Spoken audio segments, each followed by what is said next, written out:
Operation সিঁদুরের সাফল্য শুধু কূটনৈতিক ও সামরিক জয় নয়, তা দেশের প্রতিটি নাগরিকের আত্মবিশ্বাস ও সম্মানের বিজয়। এই ঐতিহাসিক অভিযানের প্রতি শ্রদ্ধা জানিয়ে শ্যামনগরের চৌরঙ্গি মোড় থেকে ইছাপুর মানিকতলা পর্যন্ত বেরিয়ে পড়ল এক উদ্দীপ্ত তেরঙ্গা যাত্রা। বিকেলের শহরে দেশপ্রেমের সিক্ত রঙিন আবহ, হাতে হাতে জাতীয় পতাকা, মুখে ভারত মাতা কি জয়ের স্লোগান। भारत माता की भारत माता की भारत माता की पाकिस्तान हाय हाय पाकिस्तान हाय हाय।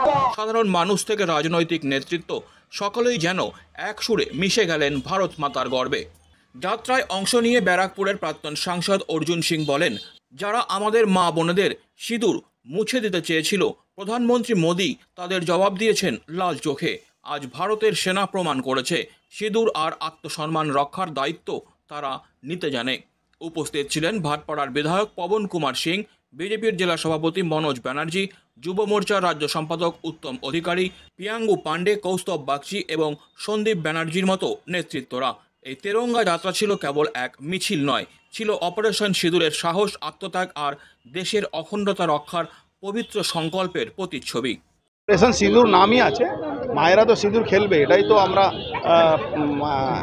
আমরা প্রমাণ করেছি কি ভারতবর্ষের প্রধানমন্ত্রী কোনো মায়ের কোনো বোনের সিঁদুর মুছতে দেবে না টেরোরিস্ট দ্বারা।